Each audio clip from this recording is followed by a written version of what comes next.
जवाब कैसे दूंगी? कुफ्र हूं तो पत्थर नहीं सहन करूंगी, हिंदू हूं तो मुसलमान का पत्थर सहन नहीं करूंगी, अपनी मर्जी से जवाब दूंगी। मेरी अभिव्यक्ति की आजादी तुम्हें नहीं छीनने दूंगी। औरंगजेब के वंशज तुम हो। अदिति, आपने बिल्कुल सही पकड़ा। और केवल कार सेवकों के ऊपर गोली चला के ये नहीं कहा था कि और मारेंगे कार सेवकों को। कोठारी भाइयों को किस बेरहमी से मारा था ये कोई भूला नहीं है। साथ में बताती हूँ क्या किया था। मुजफ्फरनगर के दंगे भूल गए? जाट भाइयों को जेल के पीछे, मुसलमानों को बाइज्जत बरी करके रिहा करवा दिया। क्यों?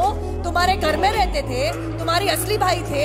क्या उन्होंने लोगों को मारा नहीं? तुमने अपने मैनिफेस्टो तक में लिखा था कि युवा मुसलमानों के खिलाफ केस वापस ले लेंगे। और अदिति, यही तक नहीं, मुलायम सिंह यादव की सरकार ने क्या कहा था? शुक्रवार को, सऊदी अरेबिया में रहते हैं हम या कुवैत में रहते हैं, शुक्रवार को स्कूल की छुट्टियां कर दी जाएंगी। क्यों? जो हिंदू पढ़ता है स्कूल, सरकारी स्कूल में, या जो क्रिश्चियन पढ़ता है, या जो कोई मानता ही नहीं, कोई आस्था नहीं रखता, जो सिख पढ़ता है, जो जू पढ़ता है, वो छुट्टी पे क्यों जाएगा? क्योंकि अमीर जुमाई को नमाज पढ़नी है। ये कोई तरीका हुआ?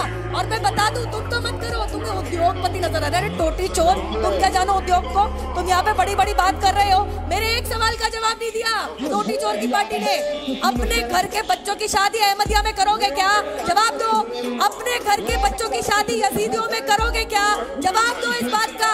मेरे घर के अंदर टकरार पैदा करने वाले कभी नहीं, तुम कभी भी सफल नहीं होगे। पहले तो मैं पूछना चाहती हूँ कि कृष्ण राम हमारे भगवान हैं, आप इसको नकार नहीं सकते, आपकी कुछ भी विचारधारा क्यों ना हो। दूसरी बात मैं कहना चाहती हूँ, जरा मुझे बता दीजिए कि महाभारत और रामायण का नाम लेके किसने बॉम्ब ब्लास्ट कर लिया अपनी बॉडी पे चिपका के? किसी ने किसी को भगवान राम और कृष्ण का नाम लेके किसी को मार दिया? बताइए आप मुझे, अभी जवाब दो। दूसरी बात, और बहुत अहम बात है, यूनाइटेड नेशंस के अंदर ऐसा कौन सा हिंदू ऑर्गेनाइजेशन और ऐसा कौन सा हिंदू धर्म को मानने वाला इंसान है जिसका सैंक्शन कमेटी ने बैन लगाया है? जवाब दो, जवाब दो। हिंदू धर्म को मानने वाला एक इंसान नहीं, एक सबूत नहीं, चाहे वो मक्का मस्जिद ब्लास्ट का केस हो, चाहे वो अजमेर शरीफ का केस हो, चाहे वो समझौता एक्सप्रेस हो, जिसपे आप नहीं मानते, देश का कानून मानता है, और देश का कानून संविधान सर्वोपरि, आप नहीं है। Clearly, Tanveer, you are living in La La Land, and I'll tell you why. La La Land. Why?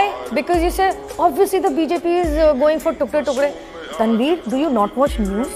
Do you not watch on television? Those students, and I can't call them kids, they are my age, who go into university and say, Bharat tere tukde honge, inshallah, inshallah. Shame. One second, please allow me. Bharat की बर्बादी तक जंग रहेगी, बंदूक की नोक पे लेंगे आजादी। किस चीज से चाहिए भैया आजादी? And who goes and supports them?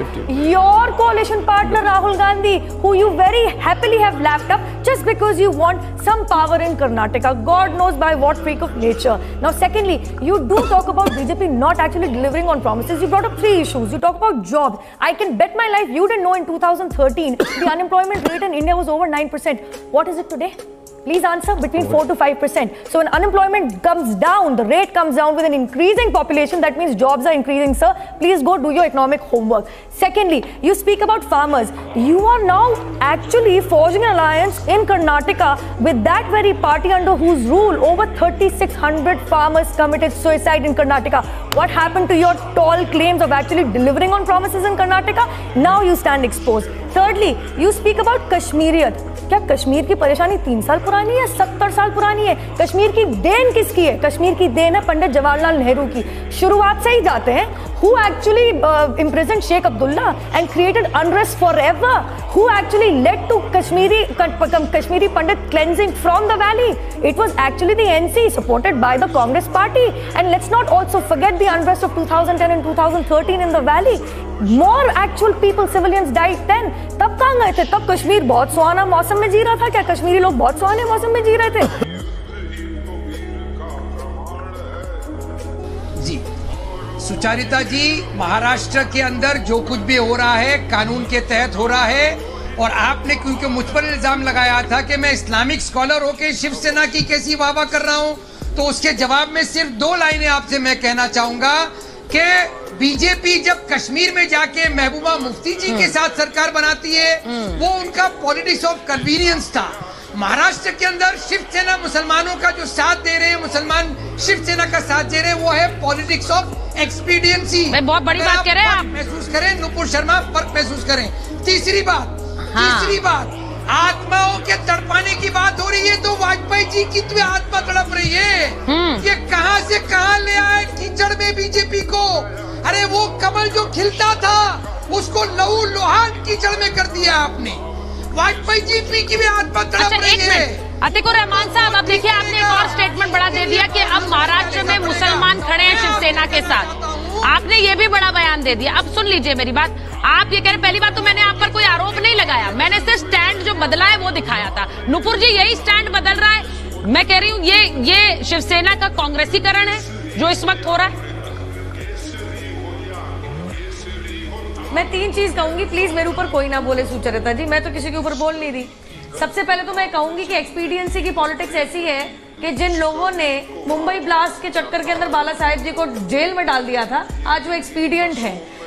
जिनका बकायदा रॉ अफसर एनके सूद एक सार्वजनिक इंटरव्यू में आके कहते हैं कि शरद पवार के डाऊ इब्राहिम के साथ बहुत गहरे लिंक है, उनके साथ हाथ मिला लिया शिवसेना ने। वाह क्या एक्सपीडियंसी, ताली बजाऊंगी इसी एक्सपीडियंसी को शिवसेना की। इसलिए तो पालगढ़ के साधुओं को लिंचिंग हुई, इसलिए तो उनकी ऐसी बेरहमी से मृत्यु हुई। लेकिन अब मैं 3 चीज कहना चाहूंगी, ध्यान से सुनिएगा। ये कहा गया यहाँ पे कि सीएम की भावना भड़क गई जी, ये कह देने से कि तुम्हारे घर के सामने हनुमान चालीसा पड़ जाएगी।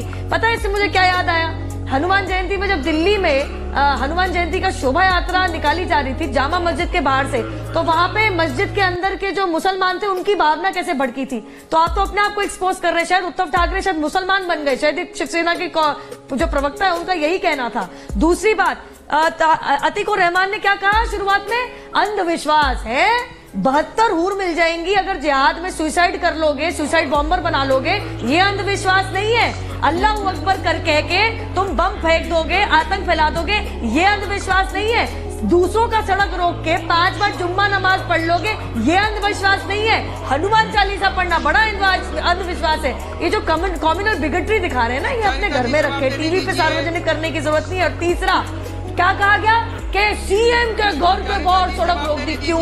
जब आप 5 बार नमाज जो पढ़ता है, जुम्मा नमाज जो करता है, आप उसको परमिशन देते नहीं हो, आम जनता का रास्ता वो रोकता है, तब क्या आम जनता की जिंदगी रोजमर्रा की त्रस्त नहीं होती? क्या मुख्यमंत्री तुम्हारे भगवान ने भेजे हैं क्या ऊपर आसमान से नीचे? मैं एक बार बताती हूँ कि कल कोर्ट ने जो टिप्पणी की, नुपुर जी आपने जो बात कही है, अतिकुर रहमान साहब, प्रतिमा जी जरा इसे